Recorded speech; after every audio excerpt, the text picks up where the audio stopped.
Hello. Tonight, we won't be following the paths of nobility or knights. Instead, we're slipping quietly into the lives of the unseen, the workers who kept the castle alive, often unnoticed, the scullery maid toiling before sunrise, the spit boy turning meat until his muscles give out, the laundress with hands numb from cold water, the night guard pacing in silence while others dream. This is their world, not one of honor or splendor, but of endless labor, weary bodies, and quiet resilience. 10 lives over 10 days, all under the same roof, yet each in a different reality.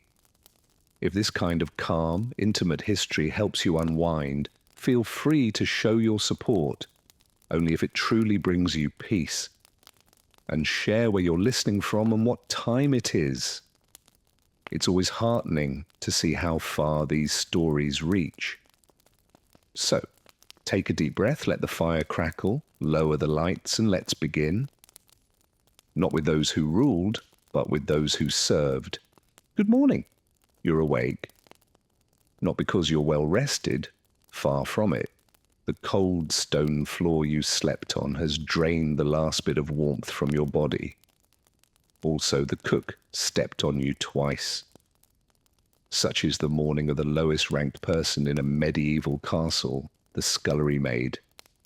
You earn nothing, remain unwashed, and go largely unnoticed as someone needs a cleaner or a scapegoat. You sleep by the hearth, not because it's cozy, but because it's slightly less freezing than elsewhere. Your bedding is a burlap sack stuffed with old straw, reeking of burnt fat, damp wood, and lost hope. Your single garment, a coarse wool shift, serves as both your sleepwear and your work uniform. It's seen a boiling pot perhaps once or twice this year, if you're lucky.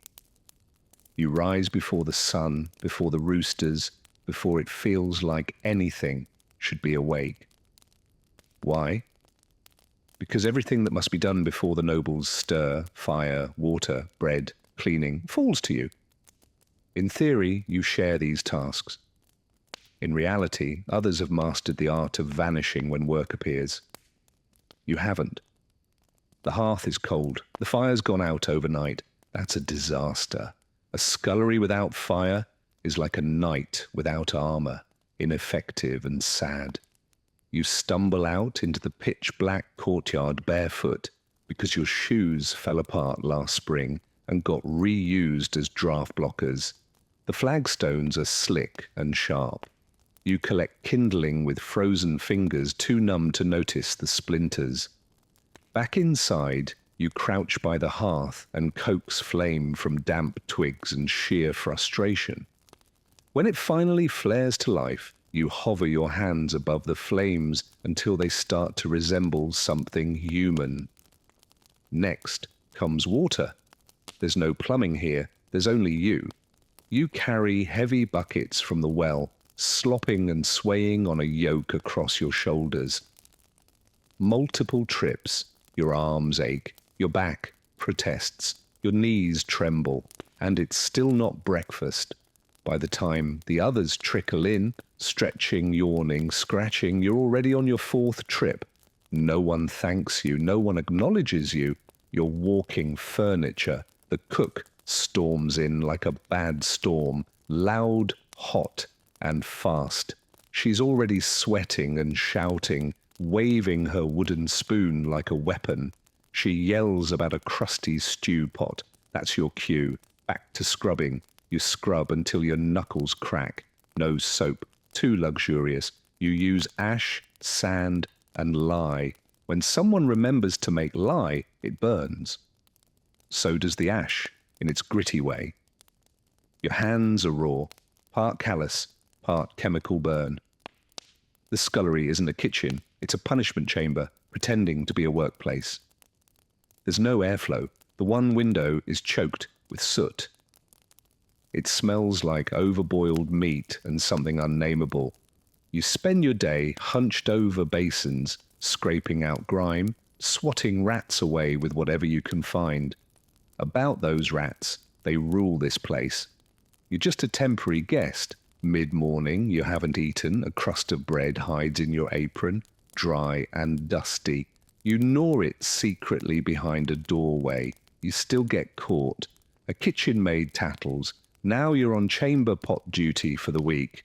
Congratulations. Later, you're upgraded to onion duty. Translation, you cry for a living. You slice onions until your face is soaked. No one asks if you're all right. They assume the tears are just a symptom of your life. By noon, the nobles are ready for their first meal. You carry in their dishes, stepping exactly as instructed. Avoid eye contact at all costs. Those in power prefer not to be reminded that servants can see, think, or feel. You stand holding a portrait for an hour without being asked to serve.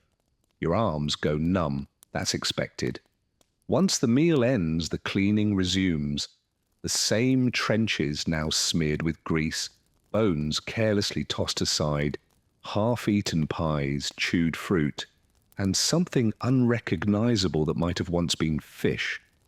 It all goes into the waste bucket. You're not permitted to keep leftovers, though you might sneak a piece, just a crust, just enough to stay upright. The afternoon fades into evening, more water to haul, more vegetables to peel, floors to mop, halls to sweep. You get blamed for the dog's mess in a room you've never even seen. It doesn't matter. You're guilty by presence, even in absence.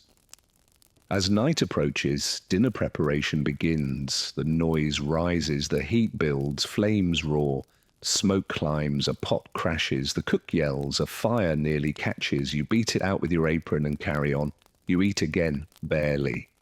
A shared bowl passed among 5 girls.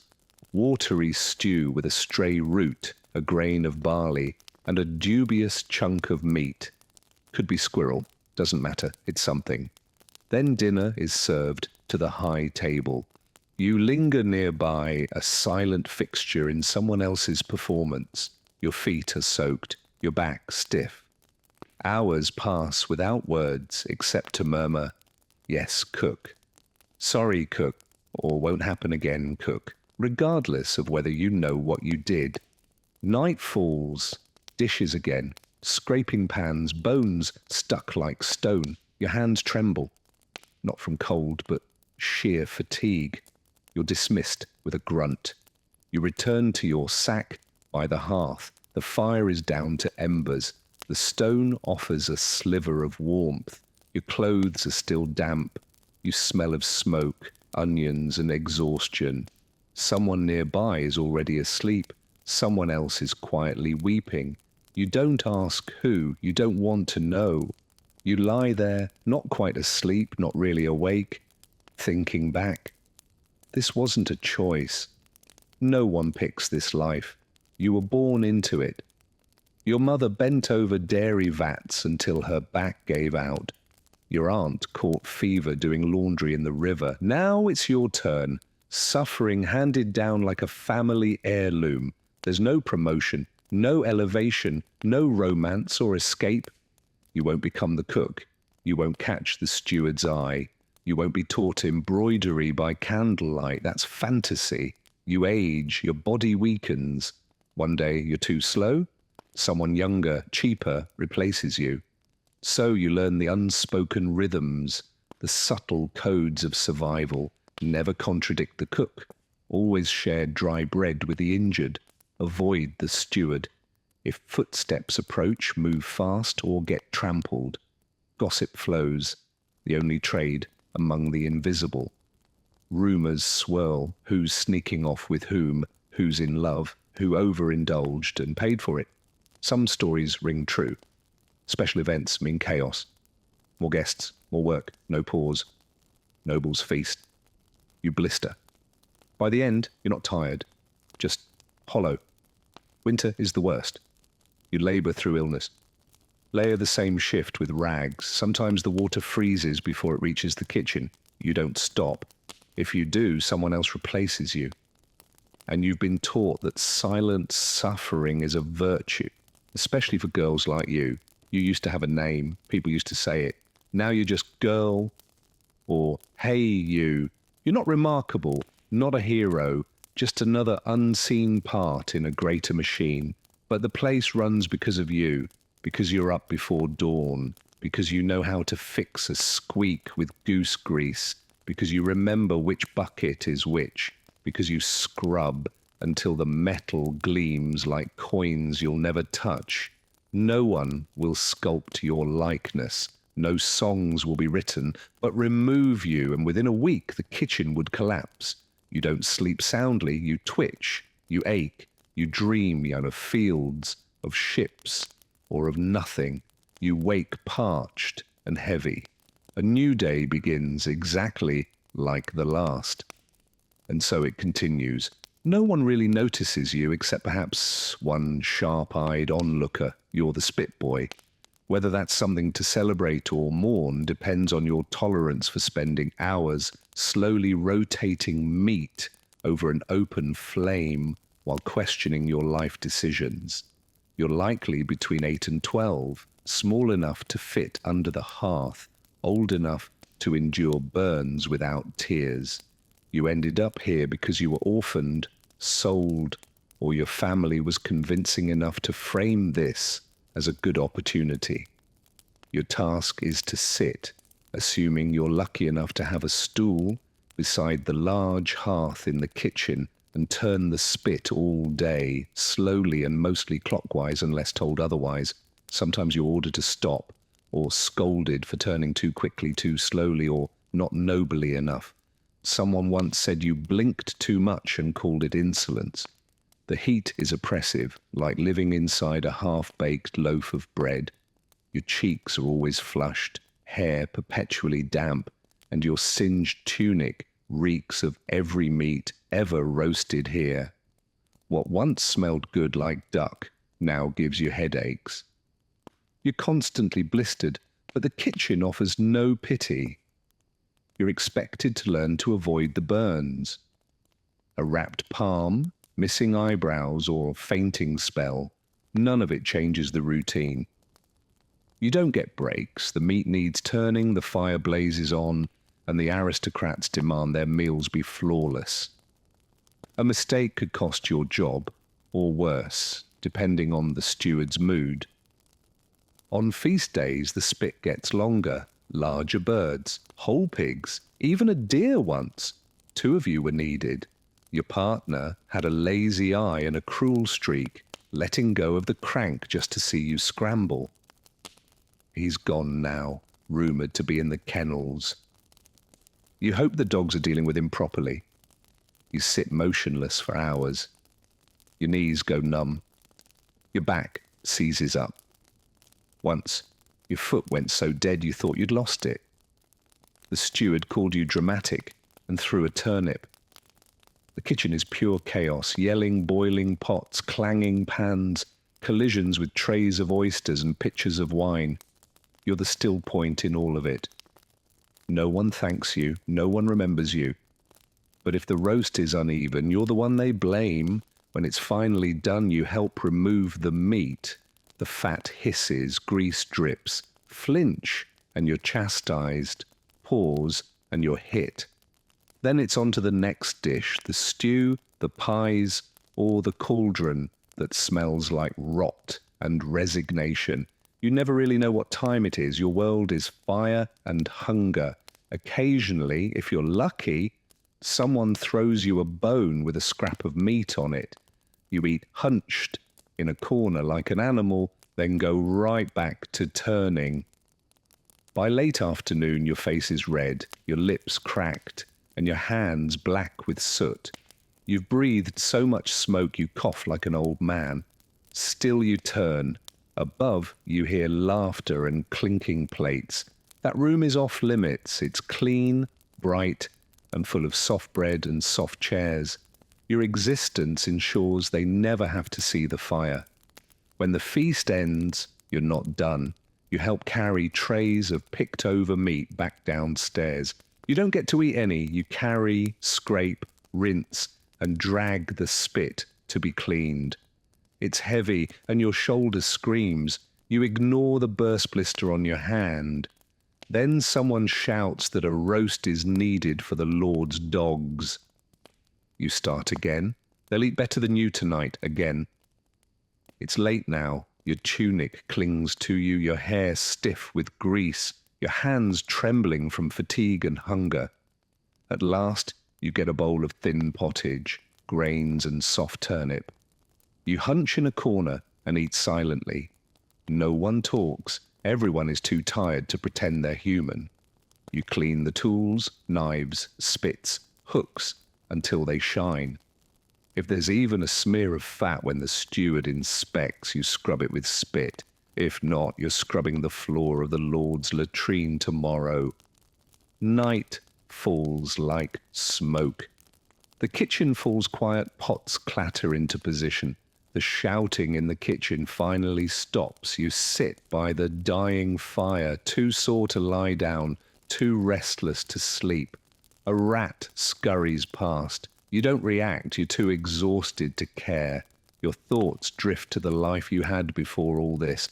Maybe you were the child of a shepherd, or your parents worked a mill. Maybe they still do. Maybe they've forgotten you, or maybe they had no choice. One less mouth to feed. There's no escape from this life. The best you can hope for is that your burns heal cleanly and your spine doesn't give out too soon. If you're fortunate, maybe by 20 you'll be promoted to assistant cook if you live that long. Winters are brutal. The thick stone walls can't keep out the cold, which slices through like a blade. Your spot by the hearth should offer comfort. Warmth, light, fire. But it's not warmth, it's exposure. One side of you burns while the other freezes. You turn yourself like the roasting meat, a living skewer of exhaustion and frostbite. You don't have real shoes. You wrap your feet in scraps and avoid puddles.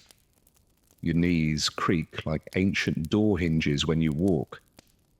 When you crouch, you're not sure if you'll rise again. Some days your fingers are so stiff from burns and cold, you can't tell if you're gripping the spit or it's gripping you. Your health is gone.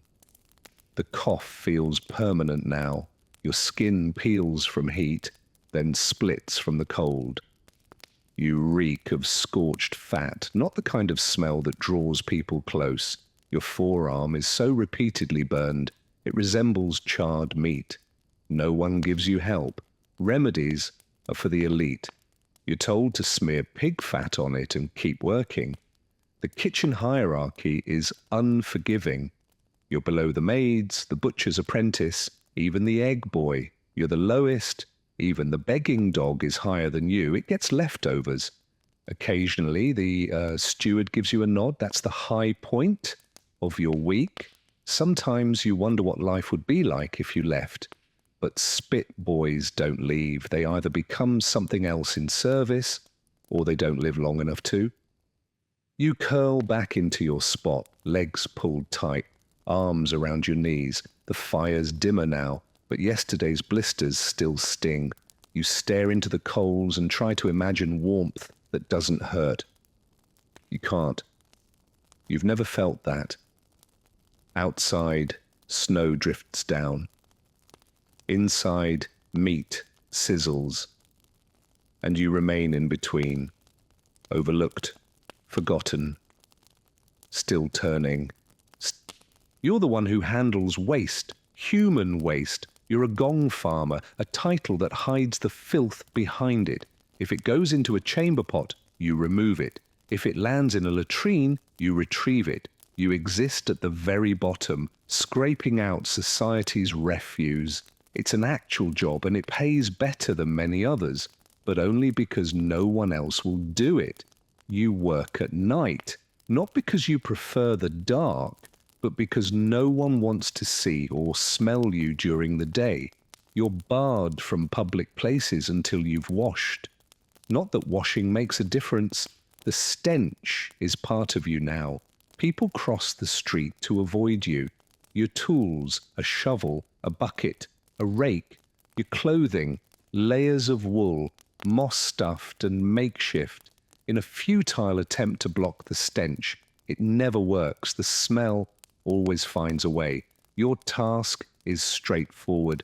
Head to the cesspits. Shovel out the thick, fermented, semi-liquid waste the community has been dumping for half a year before it spills into the streets.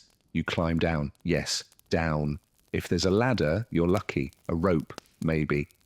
The stench hits like a wall of rotting sewage and hopelessness. It burns your eyes, coats your mouth, and makes you question your life choices. Breathing through your mouth doesn't help. Now you can taste it. You descend slowly, boots squelching through decomposing muck. Some areas are ankle-deep, others knee-deep, and some you'd rather not imagine. You rake through the mess. The newer waste is awful, but the old layers, that's where horror dwells.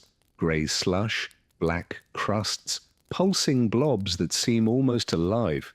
You don't dwell on it, you dig through human waste, animal waste, broken pots, fluid-soaked straw, bits of old food and cloth, dead rats, sometimes other dead things. Once a chicken. You still don't know how it got there. It ends up down there. You lay it to rest with some semblance of respect. Occasionally, if luck's on your side, you'll find coins left behind by hurried nobles. You keep them. You've earned them. Once your bucket is full, you haul it up and empty it into your cart, an old wooden box on wheels that groans like it's fed up with you. You repeat this routine a dozen times more if there's been a banquet. And you always do it at night, under flickering torches, because those above prefer not to witness what their comfort costs. You work in silence. No one speaks in a cesspit.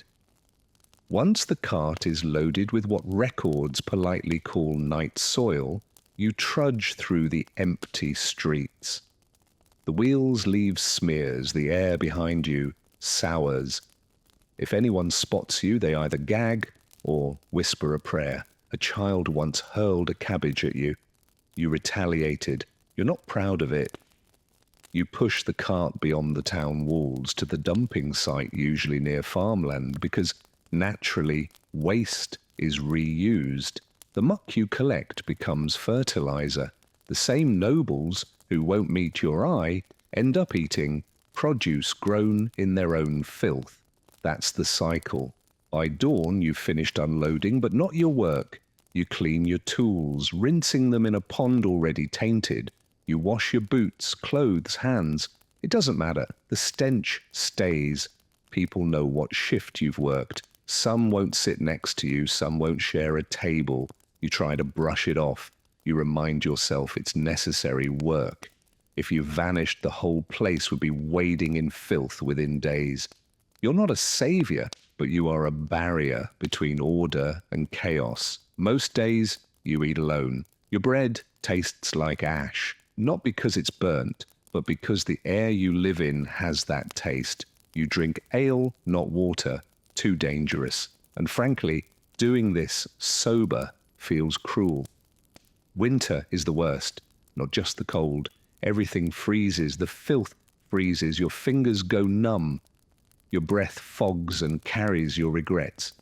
You have to hack through the icy crust just to reach the foul warmth beneath. It's the only warmth that feels like a punishment.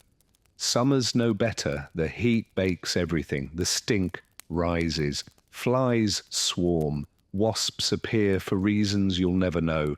You sweat through your boots. You've tried everything to mask the smell. Vinegar, herbs, mint. It only adds a floral note to the rot. People joke about you. Smells like a gong farmer is an insult. Some think you're dumb. You're not. You know how to brace a ladder while hoisting 40 pounds of filth. You know which side is safer when it's rained. You know which torch oils won't explode in a gas pocket. That's knowledge. Practical, hard-earned. And here's the truth. You earn more than most servants. Not enough to live well, but more than a cook's helper or a baker's apprentice. because no one else wants to do what you do. That's your burden and your bargaining chip. By the end of the night, your cart is empty again. You drag it home, you lean your shovel against the wall, you collapse onto a log, not because it's clean, but because it's there. You sometimes sleep outside when the smell's too strong. If you've got a wife, she makes you. Your kids say you smell like boiled cabbage and sin. They're not wrong. You close your eyes, but the stench lingers. It always does. It follows you into your dreams. Your hands no longer look like hands. The skin is cracked, the nails dark with filth. No amount of soaking softens the calluses. You've stopped trying to scrub them. Soap costs more than pride. You used to notice flowers, fresh grass, wood smoke. Not anymore. Your sense of smell is broken, not physically, but in spirit. Everything smells like decay. Even fresh apples seem rotten to you now. You've been changed. Sometimes the guards crack jokes, don't fall in, as if it's new. You fake a laugh. One once gave you a shove near the edge. You didn't laugh then. You rarely dream of a different life, but when you do, it's of baking or writing. Then you wake up, hands still stinking of the night before, so you splash water on your face, straighten your tunic, and return to the pit. Is this conversation helpful so far? Even in dreams, someone must bear the burden. As dawn approaches and the roosters crow, you haul the final bucket, scrape off the last of the muck, and breathe out into the breaking day. The castle will soon stir, unaware. The aristocrats will relieve themselves into ornate bowls, ignorant of what follows. And you'll slip back into the shadows, trailing the stench you carry. That's your duty, that's your role, that's your life. A waste handler, the hidden keeper of cleanliness, unnoticed by all except the flies. You wear shoes, stiff, curled at the toes and squeaky, setting you above most of the other staff. Not ideal, since quiet is part of your job. You're the Chamberlain's apprentice, which means you're burdened with ledgers, inventory lists, and the illusion of understanding words like protocol and accountability. You're not of noble birth, don't imagine otherwise, but you do have access. You step into rooms others only scrub. You witness things most commoners can't name. You fetch parchment, log figures, and remain composed when the Countess shrieks about goat-scented linens. Your day starts before the lords stir. You rise in the servants' hall, near the good hearth, not the one used for boiling vermin or warming chamber pots. You splash your face, neaten your hair with your fingers, and brush off your tunic. Appearance matters. The first task is candles, walking through corridors, swapping out stubs for cheap tallow tapers. Beeswax is reserved for the chapel and main hall. As you pass from chamber to chamber, you observe. That's your second job, to notice. If the salt is low, you note it. If the wine is short by 2 measures, you check it. If a guest's chamber pot is full, you assign it downward. Tradition. The Chamberlain is already awake. He never seems to sleep. He's a narrow man with a sharp nose and sharper standards, smelling of ink and dry lavender. His robes are spotless, and he somehow senses mistakes before they occur. He speaks in lists, bolts of cloth, barrels of oil, visiting friars with troubling diets. You nod, jot it all down, and pray not to spill ink again. Last time, you spent a night recopying a month's ledger by candlelight with the steward chewing pickled herring inches from your ear. You are part scribe, part runner, part scapegoat. If the linens vanish, it's your fault. If the firewood's damp, your fault. If the hunting dog fouls the guest stairwell, still you. Mid-morning is for inspections. You trail the chamberlain like a mute, scribbling shadow as he knocks walls, lifts sheets, samples wines, and sniffs rushes. You record, you keep silent. Once you yawned and earned a day of sorting dry peas by size and shade. You envy no one, perhaps the cook's dog, who at least barks freely. Lunch offers no rest. It's a whirlwind of placements, preferences, and preventing ancient grudges from reigniting over pigeon pie. You manage seeding charts, remember titles, and gently remind that Lady Cressid is not speaking to Lord Ulrich, not since the Lenten wine fiasco. Afterward, the Chamberlain audits the books. You sit across from him in the solar, reading aloud: wax, fish, salt, shoes, ink, wool, barley, soap, barley, again. The list is endless. He may quiz you on the weight of a fish, or how many loaves a stone of flour yields. Hesitate, and he raises an eyebrow. You'd prefer a slap. Then come the guests, distant nobles, wandering knights, ever-transient cousins with trunks and egos. You escort them to their rooms and note their linens, not for thanks, but because someone will surely blame you when they go missing. You manage the keys, fetch them rather, the armory, the cellar, the odd wardrobe key that fits nothing but still matters. They're tied at your waist, touched often like sacred charms.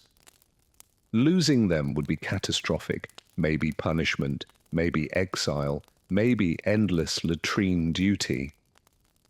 By late afternoon, the work turns to logistics. Salted fish is late. Velvet has vanished. A drunk priest sleeps in the chapel, sleeps in the kitchen needs vinegar, the stables want hay. The steward has opinions. You listen, nod, and draft careful replies in another's handwriting. You compose romantic letters, truly. A noblewoman insists on exchanging correspondence exclusively. She dictates behind a curtain, indulging her lapdog with strawberries in cream, while you transcribe her words, filter out the eccentricities, and seal the embellished sentiments before delivering them to a knight who flushes red each time he reads one. As dusk falls, you move through the corridors, taper in one hand, snuffer in the other, relighting dimmed candles and trimming low wicks.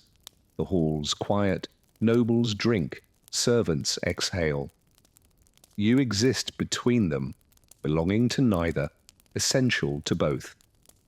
You inspect the guest quarters once more, adjust rushes, align drapes, ensure no one's expired, spilled anything, or vanished without official notice.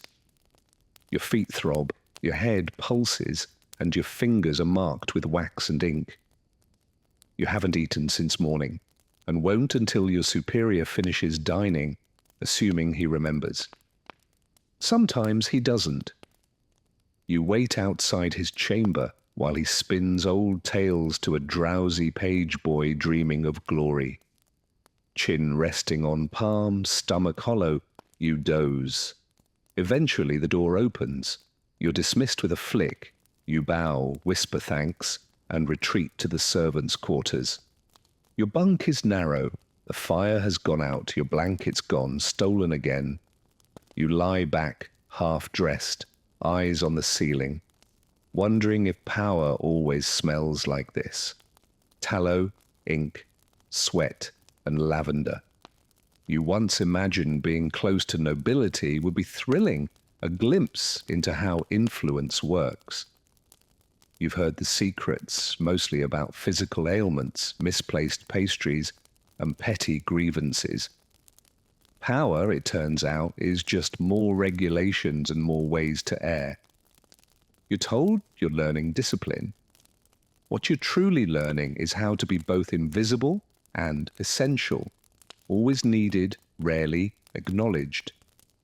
You've mastered silence, become present, yet forgettable. There are murmurs of advancement. Maybe one day you'll assist the steward or oversee the ledgers. More likely, You'll continue this until your back gives out or your eyesight fails under candlelight. No retirement awaits, just gradual decline, yet you persist because your labor holds everything together. Without you, order phrase, you keep count, track supplies, prevent collapse, and if you stopped, someone would notice. You drift into sleep, tallying barrels, dreaming of inventories. The first bell wakes you in darkness. You rise, legs aching, and adjust your worn shoes. It's time to light the candles once more. Other servants barely tolerate you. You no longer belong among them. You speak differently, dress cleaner. Yet the nobility barely registers you even as you replenish their ink and tend their fires. You live in the gap, a constant reminder that power moves slowly downward while responsibility rushes upward.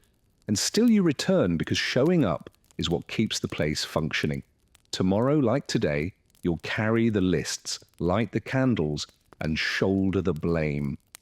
Your day begins in a restless barn. Horses stir before the sun, breathing mist into the chill, hooves tapping in straw-laden stalls. You're the stable hand. You shovel, groom, haul, and frequently get kicked, mostly by creatures that surpass you in dignity and diet. You sleep above the main barn, if sleep is the right word. The boards are thin, the noise constant. Every flick of a tail, every stomp reaches you. Even the sounds of manure too near your pillow.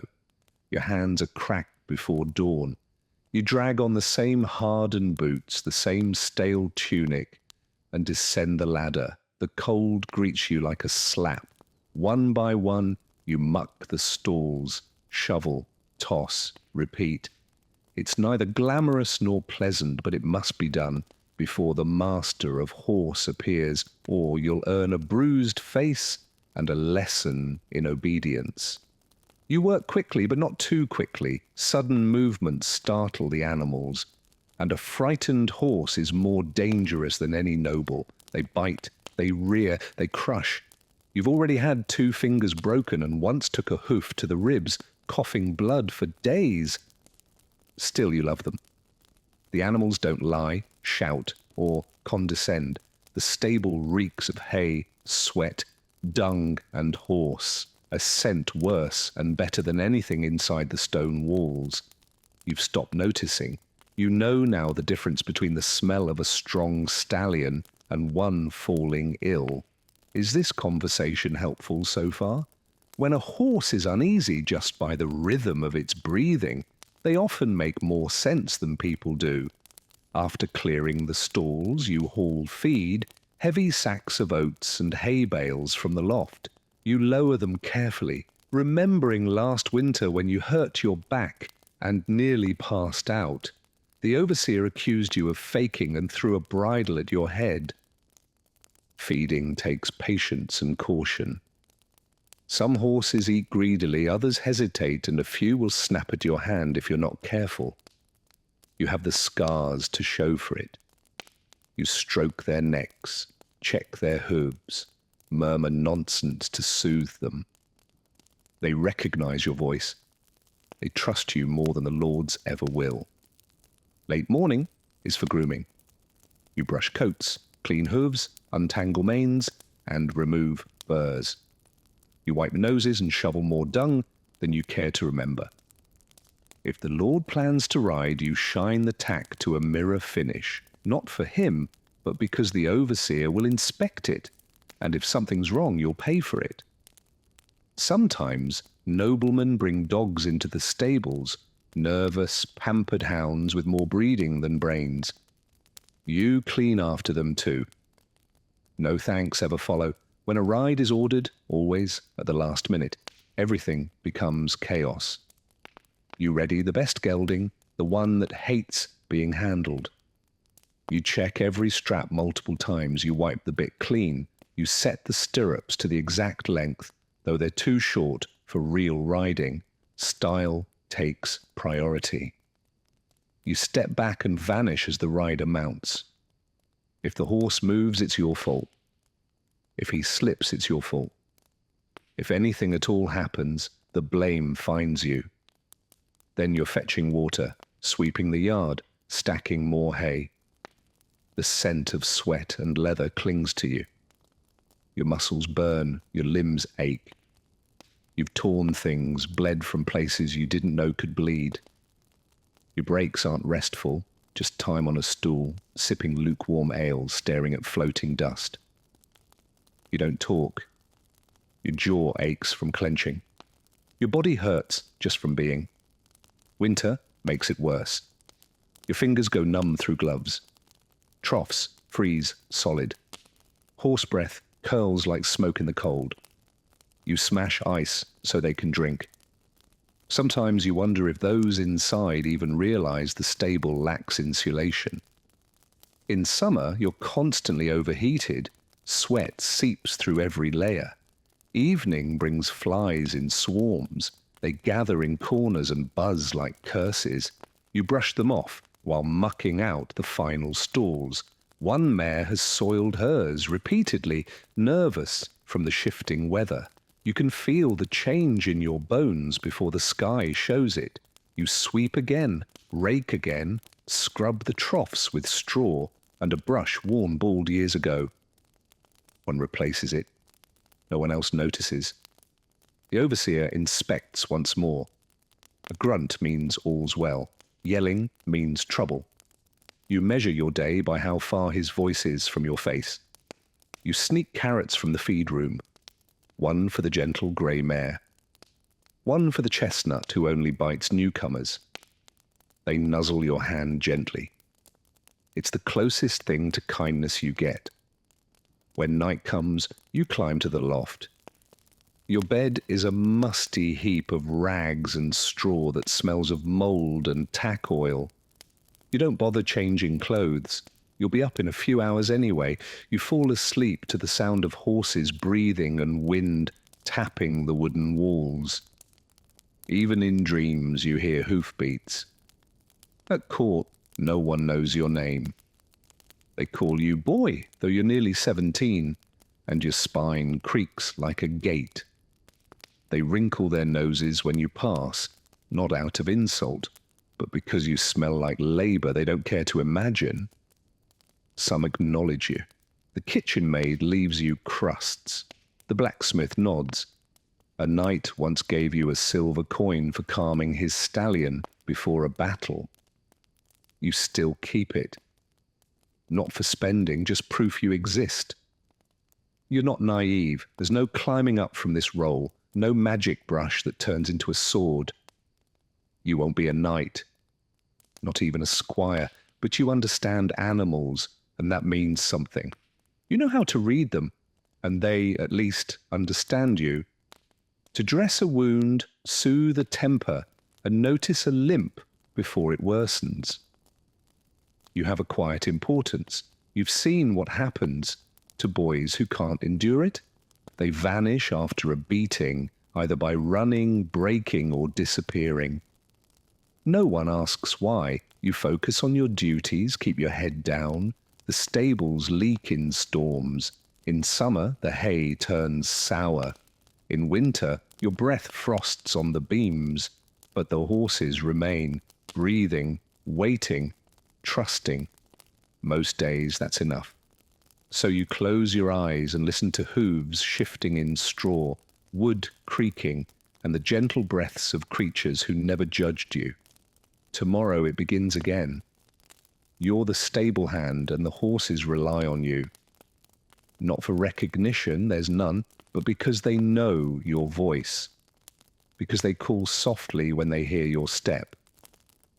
In a world of commands, deceit, and punishment, this is the one place you're trusted, not for your name, but for how you move, speak, and listen. That kind of trust is rare, even among stone walls. You wake with a paw in your mouth. It belongs to a turnspit dog, short-legged, long-bodied, greasy, and oddly shaped like a traumatized sausage. He's splayed on your straw bed, snoring, fur slick with kitchen grime, and maybe duck fat. You don't mind. You don't. He's warm and honestly smells better than most people you work with. You're in charge of these dogs, a thankless, exhausting, invisible link between fancy meals and a medieval treadmill. Yes, that's real. The dogs run, the spit turns, the meat cooks. Someone has to make sure they don't collapse, snap, or stop mid-roast. That someone is you. Your shift starts before the fire is lit. You stretch your back until it pops and immediately step in something damp. Hopefully water. Probably not. The dogs stir. They know what's coming. You lift the first one from the bedding, a grumpy mutt named Snipe. He nips you lightly. Fair enough. He's been running for 3 days, straight. You scratch his ears, mumble an apology, and lead him into the kitchen. Smoke already rises. The cook is shouting about Swan again. You open the spit wheel. It resembles a hamster wheel if the hamster weighed 30 pounds and had workplace trauma. Snipe climbs in. You lock the gate behind him. He begins to walk. The spit moves. The roast might start spinning. You watch. You pace. You plead. You bargain. The trick is keeping them moving, but not pushing too hard. If they slow, the meat cooks unevenly. The cook throws things hot, sharp, or just emotionally charged. If they stop, the spit lurches, the meat falls, and you're told you've ruined Christmas. It's May. There are 4 dogs. You rotate them like cartwheels. 2 work, 2 rest, but no one really rests. They twitch, whine, chew old bones while you rub their legs and whisper like you're training canine gladiators. You clean the wheels too, not because anyone tells you to, but because the squeak makes the cook's head pound. You learn that after a wheel squealed mid-banquet and earned you a ladle to the head, sometimes the Lord walks by. He doesn't speak, just nods toward the meat and praises the flavour. That's your sweat, maybe some dog hair. You're welcome. Feeding the dogs is a gamble. They're not meant to eat noble scraps, but you give them bits anyway. Nobody runs well on an empty stomach, and dried peas aren't fuel. So you sneak them goose fat or gravy-soaked crusts. They adore you until one nearly bites your thumb off. That was last week. Burns are routine. Your arms are scarred like old parchment. The kitchen is a furnace, always hot, always smoky, always shouting. In summer, it's punishment. The fire never really dies. Even at night, it smoulders. You sleep nearby, close enough to help, far enough to be ignored. You've breathed in so much ash that your snot is black. Your cough rattles. Your eyes are always red. At least it hides the tears. You used to think dogs were cheerful and loyal. Not these. They're built for labour, not affection. They don't want love. They want bread. Miss a feeding and they revolt. Once you walked into the wheel room to find 3 of them chewing your shoe in protest. No one taught you how to train them. You learned through trial, error, and bleeding. You keep a stick close. You don't want to use it. Really, you don't. But sometimes they won't run. Sometimes they dig in their heels and stare with the look of something that knows it's caught in a joke it can't quite grasp. You've given them names: Snipe, Button, Moors. Guts is the difficult one, only friendly when there's bacon grease involved. Otherwise he growls like thunder and snaps at your heels when he's not tied in. Maybe he sees the world as you do, grimy, weary, full of smoke. Once a child wandered in and pointed at the dog wheel, calling it a spinning puppy. You smiled. Her tutor pulled her away, glaring like you'd shown her something obscene. You said nothing. You never do. Somewhere along the line, your stance changed. You hunch now, shaped by years of ducking beams, crouching by pens, and carrying hot iron spits. Your hands are hardened and burnt. Your knees complain when it rains. You're 17. You once imagined being a falconer, training birds, walking through forests, wearing a glove, and gazing at the sky like it told you secrets. Now the only sound is paws pounding in a wheel. On rare quiet moments, you sit near the back door, just out of sight, and let one of them curl beside you, usually Maud, the gentle one. She doesn't ask for anything, just breathes warm and real. You rest your head against her side. A minute, maybe 2. Then the bell rings. More meat, more spinning. No thanks for the dogs, none for you. At night, you scrub grease off with sand and whispered prayers. You sleep in straw, listening to dogs breathe and fat crackle. You dream of running, not from something, just running. And still the wheel turns. Nobles talk sometimes about the charm of rustic kitchens. They mean the decor, the roasted birds, the herb smells they believe came from a garden, not from the barefoot girl who gathered them in the dark. They don't know you're there. They don't see the dogs. If they do, they call it quaint, fodder for some minstrel's tune about turning hounds or some nonsense. One bard claimed the dogs enjoy the exercise. You nearly laughed out loud. You've learned patience here. You don't argue, don't complain, just keep things moving. Feed the dogs, patch their wounds, clean the wheel, hope no one bleeds. Last year, a boy caught his hand in the mechanism. He's not around anymore. Maybe he died. Maybe he became someone else's problem. You've got a small pouch tucked behind a beam. Inside a bit of cheese, a flower-shaped button, and a dog's tooth guts lost on a bad day. You keep it as a token, proof that even the fiercest can break. The shouting, the heat, the endless motion all ring in your ears. Your body aches. You're never quite full. But sometimes one of the dogs nudges your arm after a run, and in that small moment you feel noticed, not by the castle, not the cook, but by something alive, and that's enough. Here, even a warm side, a steady breath, a dog that doesn't bite, those are worth clinging to, especially when the fire never dies and the wheel never stops. You fall asleep to the rhythm of paws on wood and wake to the same, as if night itself spins like a roast. You rise long before dawn. It's dark, cold. The stone walls hold no heat for people like you. The fire's gone out. Your breath hangs in the air above your thin blanket. You sit up, your body already aching from the day before. Your hands hurt, though they've yet to touch water. You're there, so that means water, soap, fire, and pain. You dress quietly in a damp wool smock that smells of smoke and lye. Over that goes an apron, stiff with salt from old sweat and soap. You tie a scarf over your hair, slip your feet into cracked shoes, and move quickly. You're already late. The halls are silent as you pass through them, a basket of dirty laundry in your arms, shirts stained with sweat, underthings wet with fear, linens blotched with wine or worse. Some belong to nobles. Any damage is a direct insult. You've seen girls dismissed for less. Is this conversation helpful so far? Charred linen strewn across the table. You've almost been lashed for a missing chemise. In the courtyard, you draw 2 wooden pails from the well. The pump moans as the icy water crashes in echoes. The dawn stillness surrounds you.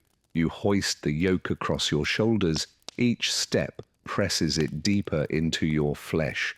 You pass the smokehouse, then the scullery, arriving at the yard where a massive copper kettle, blackened by yesterday's embers, awaits.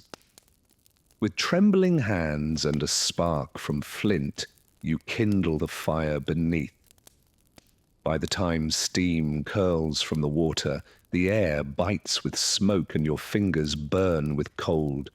You scoop in the lye, hardwood ash you soaked and strained last week, and the liquid turns milky. Gently, you paddle it, wary of splashes. The burns on your arms still ache from your last slip. While the lye water simmers, you sort the laundry, coarse linens in one heap, delicate fabrics in another. The lord's shirts and the ladies' undergarments are handled with the utmost care, not for their value, but to spare yourself the wrath of returning them imperfect. Woolens are kept apart. You never boil wool, having witnessed a grand cloak shrivel into doll's clothing in one careless boil.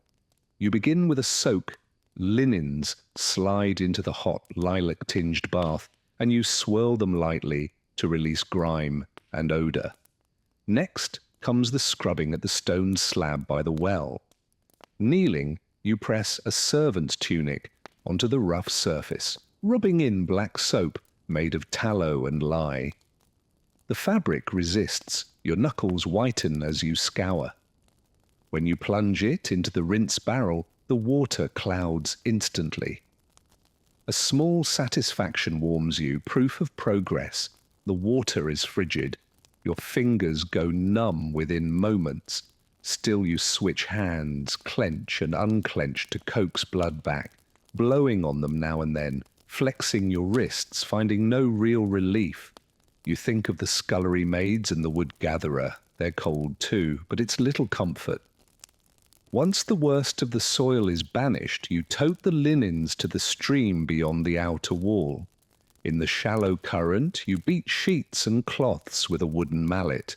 Thwack, splash, thwack. Each strike driving out more dirt, every splash soaking your sleeves. Your knees sink in the muddy bottom. Around you, village washerwomen mirror your actions in silent solidarity. The only sounds are water, wood, and occasional exhales. After beating, rinsing, and wringing the fabrics, your shoulders screaming from the effort, you hang them on bushes or ropes strung between trees. In summer, they bake in sunlight. In winter, you drape them near the hearth, fingers crossed they won't ignite. You tend the fire again, stir the pot, fetch fresh water, losing yourself in the endless cycle, haul, soak, scrub, rinse, hang. By noon, your forearms feel as though they belong to someone else. By afternoon, your lower back knots like rope. Yet there's a moment of triumph when the lady's veil emerges spotless, the stubborn wine stain gone. You lift it, steam drifting in the dim light, and a flicker of pride warms you, fleeting though, as you spot a fray at the hem. A curse slips out, another patch and more silent prayers. When every piece sways dry in the breeze, you pause atop an overturned bucket, breathe, and tear a crust of hard, stale bread from your apron pocket. You chew slowly, watching linens dance. Then you gather the crisp shirts, checking for watermarks or leftover damp. Noble garments are layered in a separate basket, each folded shirt shielded by cloth-like armor. You will deliver them silently, eyes averted, remaining unseen. At the kitchen door, you nod to a scullery maid reeking of fish, onions, and weariness. Inside, the cook bellows about missing cloths. You hand over a bundle of rags without a word. She grunts thanks, and you slip away before she recalls your name. The final stop is Lord Solar's door. You knock, bow, and offer the basket. No gratitude is spoken. The door clicks shut. Your hands raw, your neck aches. Your back twists, but nothing is stained or lost. Today you deem it a success. Back in the laundry yard, you extinguish the fire, empty the tubs, rinse the soapstones, then notice a sheet fluttered loose, half buried in mud. Do you like this personality? You snatch it up before anyone notices it's only slightly soiled. You'll clean it again tomorrow. You don't say a word. There's no use.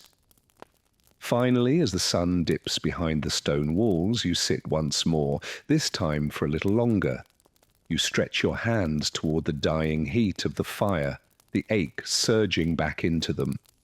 Your nails are broken, your fingertips flaking, but they still function. In your apron pocket, you keep a small strip of linen torn from a ruined towel. You've been turning it into a handkerchief during stolen quiet moments. There's no time for that tonight, but its presence brings a sense of ownership.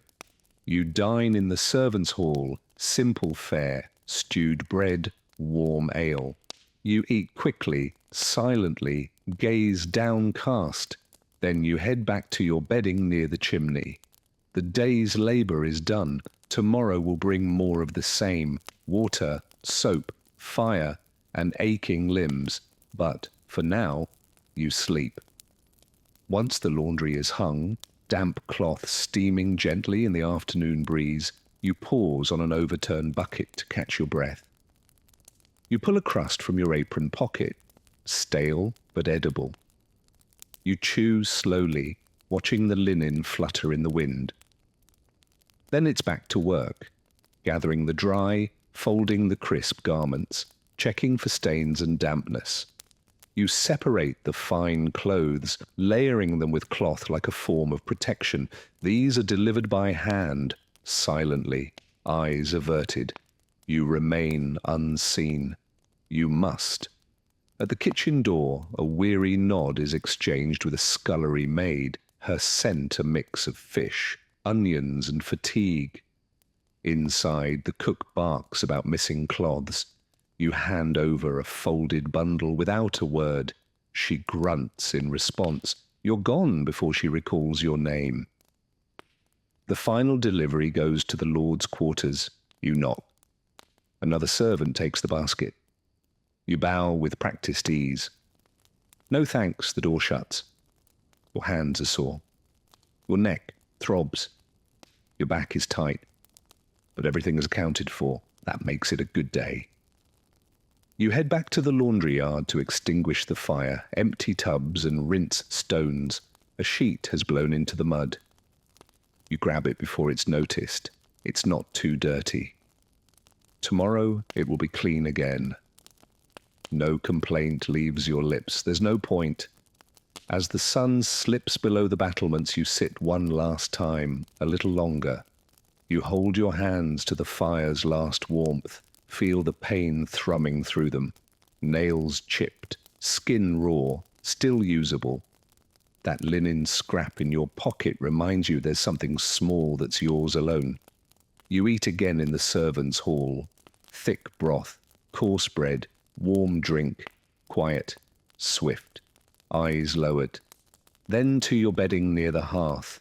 The shift ends. Tomorrow repeats: water, soap, fire, pain. But tonight you sleep. You've seen it before. One wrong move and she could be badly hurt. You fling open the door and grab a halter. She kicks, nearly catching your leg, but you hold fast. You guide her in circles. Her eyes show whites, but you whisper calmly, keep her moving. Eventually the stable master arrives, cursing, and takes over. You step back, trembling. Your arms are streaked with dirt and saliva. Your tunic is torn, but she's upright. That's a win. Back to your duties. 2 new arrivals. Their horses are restless from travel. You calm them with soft tones and steady hands. One bites at your sleeve, another narrowly misses your foot. You refill troughs, fetch hay, sweep the stalls again. You patch a girth strap with twine and a bone needle. Not pretty, but functional. The sun drops behind the outer wall, wind picks up. You close the stable, light lanterns, check every stall. You rub noses, inspect hooves, top off water. You pat Smoke's neck, avoid Gauze's jaws, and scratch behind Willow's ears. Once it's done, you climb to the loft. You pull off your boots, stretch your aching feet. You're layered in dust, hay, and sweat. But no one was injured, no disasters, no runaways. That's a good day. You eat again in the loft. Cheese earned through a favour, onion bread too hard for the kitchen. You chew slowly, legs tucked under you for warmth. Outside, the castle flickers with torches, laughter drifts from the great hall. Somewhere, a minstrel plucks a lute. It sounds like someone else's dream, but you don't mind. Below, the horses sleep. The animals shift in their stalls. One snorts, another lets out a soft whinny. They're settling in just like you. You lie back in the straw, arms crossed beneath your head. Your fingers throb, your knees pop as you stretch, and your back feels stiff as a board. But you're alive, and so are all the creatures under your care. That means something. Your mind drifts to tales of knights, kings, and grand tournaments. No one ever remembers the one who saddled the horse, cleaned the stall, murmured to the beast that would carry a noble into triumph or doom. That's fine. You're not here to be remembered. You're here to work and to rest. When the day is done, the wind clatters against the shutters. Hooves shift below. Gradually, the weariness of the day drags you into sleep. Your final thought is of a single hoofprint pressed in the frost-edged mud, still warm from the horse that made it. It won't last till morning, but for now it's there. And so are you. You wake suddenly, still gripping your spear. You must have dozed off, but not for long, you're certain. The brazier is nearly out, a few coals flickering faintly.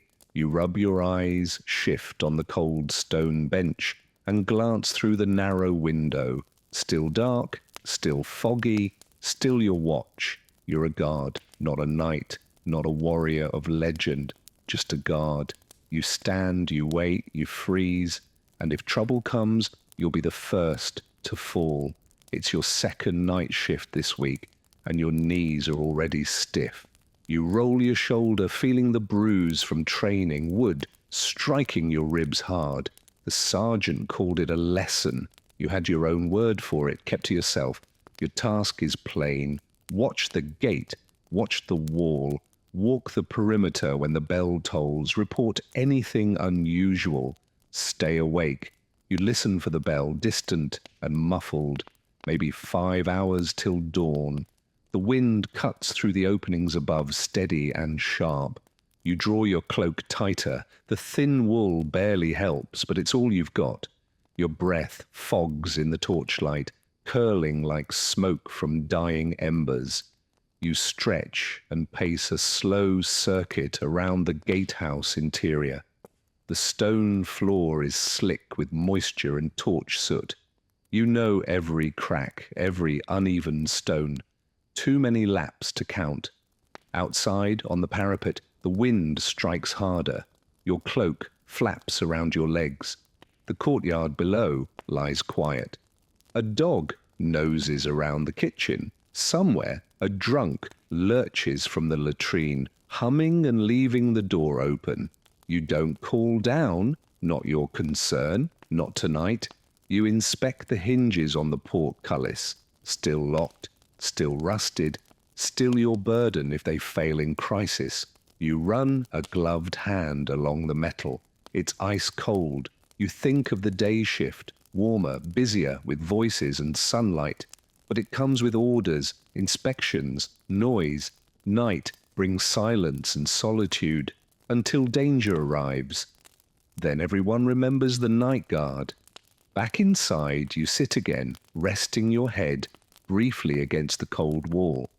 Your helmet lies beside you, too heavy for hour 7 of nothing. You lean on your spear like a crutch. You hear something beyond the gate, not a voice, not a step. You rise too fast. Pain shoots through your knees. You move toward the sound, spear ready, breath held. It's nothing, a bird, maybe, or the gate settling. You wait, exhale, return to your seat. False alarm, you're on edge tonight. You have to be. You sit, slowly, joints groan. You take out a strip of dried meat, cold, tough, with a bit of gristle. You chew, jaw sore. This is your dinner. Once, a noble boy scoffed at your food, pastry in hand, silk in the other. You didn't respond, just kept chewing. That's what guards do. Keep chewing, keep watching, keep standing until they don't. You recall your first winter post, numb toes, cracked fingers, bleeding skin. You learned tricks, wool in boots, greasecloth in gloves. Helped a little. The bell tolls midnight. You rise for another round from East Tower to West, past the armory and the chapel. You pause there. Light flickers inside. The priest is praying again. He never sleeps either. You climb the war walk and scan the woods beyond the outer walls. Black trees sway in the wind. A blanket of mist covers the fields. The moon lays a faint stripe across the land. Everything is still, yet everything is visible. You remember your mother's farm, autumn harvests and cider, and wonder if she's still there. You hope so. You return to your post just as the brazier goes out. You don't bother to relight it. The cold keeps you more alert anyway. Some time after the final bell, the captain appears. His boots echo as he enters. He says nothing at first, just inspects you, checks the ledger, taps the weapon rack with his halberd. "Still breathing?" he asks. "Barely," you reply. He grunts and walks on. He never says well done. You're not here for praise. You're here because someone has to be. He leaves. You stretch, roll your shoulder. The mist begins to clear. Light creeps into the eastern sky. Soon morning bells will toll and your shift will end. The day guards will come, loud, rested, clean-shaven. You'll nod, hand off your spear, and fade back into quiet. You descend to the barracks. The cot is rough. The blanket smells of mould and smoke, but it's yours. You remove your cloak, set your boots aside, and sit in stillness before lying down. As sleep creeps in, the castle stirs. Voices in the yard, the clatter of buckets, the cook barking orders.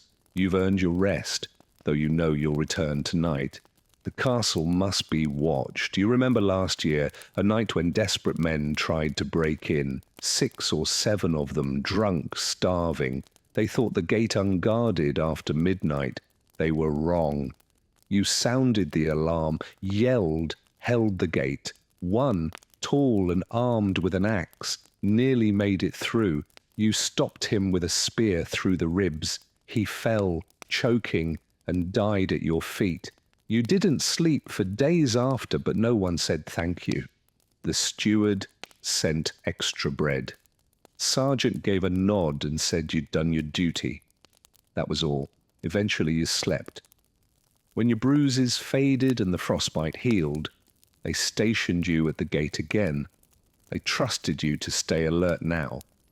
That was your reward. You shift, your joints grinding, your hip aches from years of leaning on stone. You ignore it, just as you ignore hunger, cold, disdainful glances, and the fear of being first to die if things go wrong. Still there is pride, not the kind people raise cups to, but the kind that keeps your spine straight in solitude. You protect the castle. That matters, even if no one notices. You check your gear one last time before sleep. Your jerkin's leather straps are cracked, the iron studs dulled. Your dented helmet hangs beside the bunk. It should be replaced. You won't. It still does the job. Around you, the others breathe in sleep. Some snore. One flinches in dreams. You envy them. They've done their duty. Now they rest. You lie on your side and watch the wall. The mortar lines twist like roads. You follow them with your eyes until they blur. Above, nobles stretch beneath feathered quilt. Below, you sleep with a knife under your pillow, your cloak wrapped tight. And still, if danger came in the dark, they would send you first. That's the role. You close your eyes. For a while, you don't have to watch anything. You rise in silence, not because others sleep, but because they're gone. The scullery girl curls near the hearth. The stable boy is buried in hay. The cook snores deep in the kitchens. Your shift begins in the hollow hours no one else claims. You are the night watchwoman, not quite a guard. No armor, no sword, just the halls, your lantern in one hand, keys in the other. If there's a cry, a fire, a sound where none should be, it's yours to face. You wear soft shoes patched and tied with scraps. You leave no sound. That's the rule. Your wool dress is thick, layered, enough to keep out the bone-deep cold. Your lantern clicks as you light it. The tallow wick flickers, casting long, shifting shadows across the stone. First stop, the nursery. 2 children of noble blood toss in sleep beneath embroidered covers. You don't know their names, but you know who runs hot with fever. You know who wets the bed. You adjust the sheets. You pull the blanket close and leave without making a sound. Then comes the hall adorned with tapestries, vast depictions of war, bloodshed, and valor. You move past them slowly, your lantern's flame reflecting in the lifeless eyes of ancient knights. Something snaps behind you. You don't look back. You walk on. Fear isn't part of the job. Next is the library. It's locked, but you check the door out of habit. Last time it was left open. Rodents gnawed through a manuscript, and the steward complained for days. The handle holds firm. You move on. The chapel is still. A small candle flickers at the altar. You extinguish it, not from disrespect, but caution. Last winter, a spark nearly set the drapes ablaze. You touch the metal holder to be sure it's cold before moving on. You climb a narrow staircase, lantern raised, your legs burn. This is your 3rd circuit tonight, and the castle is sprawling. Your pace is steady, deliberate. Your ears stay alert. You know the castle's noises, the groan of old wood, the skitter of mice, the slow drip of water. You recognize what belongs and what doesn't. In the east wing, a window is ajar. That shouldn't be. It's usually latched by evening, and there's no reason for it to be open now.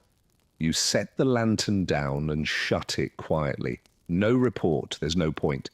Belief isn't part of the steward's world, but it is part of yours. Next is the laundry room. Earlier, linen steamed from the rafters. Now they hang stiff in the cold. One garment catches your eye, a noble's cloak scorched where it hung to near a torch. You sigh. Better to fix it yourself before it's noticed. You fold it under your arm and carry it with you. The kitchen corridor follows. A pot still simmers faintly on the hearth. You lift the lid. Onion broth, thin and sour. You dip a crust of bread in it, just enough to feel human. You don't eat with the others. You're not on their time. No plate waits for you. But you've learned the hiding spots. A sliver of cheese, a bruised apple. The cook acts unaware. Maybe she understands. Maybe she once made rounds like yours. You check the stairs to the Lord's quarters, but don't climb. That place isn't yours. That's the realm of featherbeds and soft slippers and commanding voices. You only see it from below. You head toward the servants' quarters. Behind one door, a baby wails. You knock. A tired mother appears. You offer a flask of warm water. She accepts it silently. You leave her to it. Sometimes when the castle sleeps, it feels alive, not haunted, but dense with memory. The floor has been scrubbed by countless hands before yours. The stones were shaped by someone long gone. You don't feel insignificant. You feel part of something. That's what keeps you going. Your last round comes just before dawn. The lantern burns low. You tilt it to coax more light from the dwindling wick. Shadows flicker across the walls. You pass through the lower storage rooms vigilant.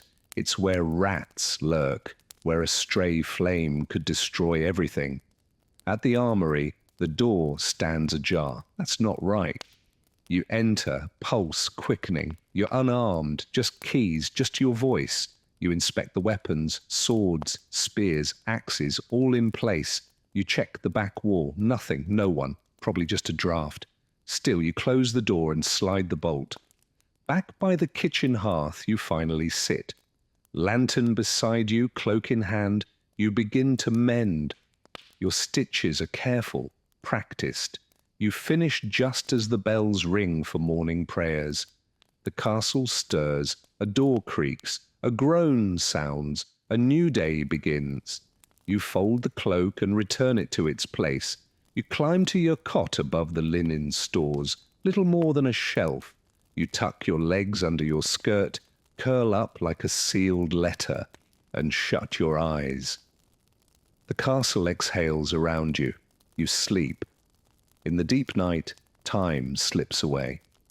The castle exists in a world of its own, shadows, draughts, and silence. The walls breathe, the beams groan. You've learned the difference between loose wood and passing wind. You keep a pouch of salt in your apron, not for flavor, but for safety. An old cook once told you salt wards off evil. If you ever see something, do you like this personality? That never belonged in the corridors. You were meant to drop it at its feet. You've never had to, but you keep the pouch with you. In the eastern passage, near the chapel, long unused, there's a patch of stone that stays cold year-round. You always step over it. It's become routine. No one speaks of it. Occasionally, a noble's companion drifts through the halls after dark, moving from one room to another. You act like you don't notice. Eyes down, keys silent. The secrets aren't yours, but you carry them just the same. Once, you saw the steward pocketing candles from the chapel, trying to warm his rooms in the colder months. He met your eyes. Neither of you said a word. But a week later, a heavy blanket appeared, neatly folded on your bed. No note. You never brought it up. That's how it works here. Favors exchanged in silence, debts settled in gestures, not coins. You understand this language, spoken only in the hush before dawn. Sometimes you stop beneath the large window that looks down on the courtyard. You lower your lantern and gaze upward. The stars gleam, distant, sharp, unreachable, but they're constant.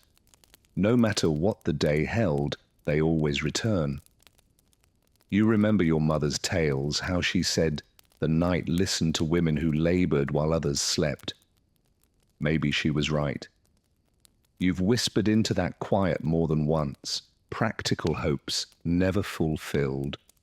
But being heard or feeling like it brings a kind of peace. You inhale slowly, ease the tension in your arms and continue. Same corridors, same locks, same shadows. Because someone must. Because someone always has. And tonight, as always, that someone is you.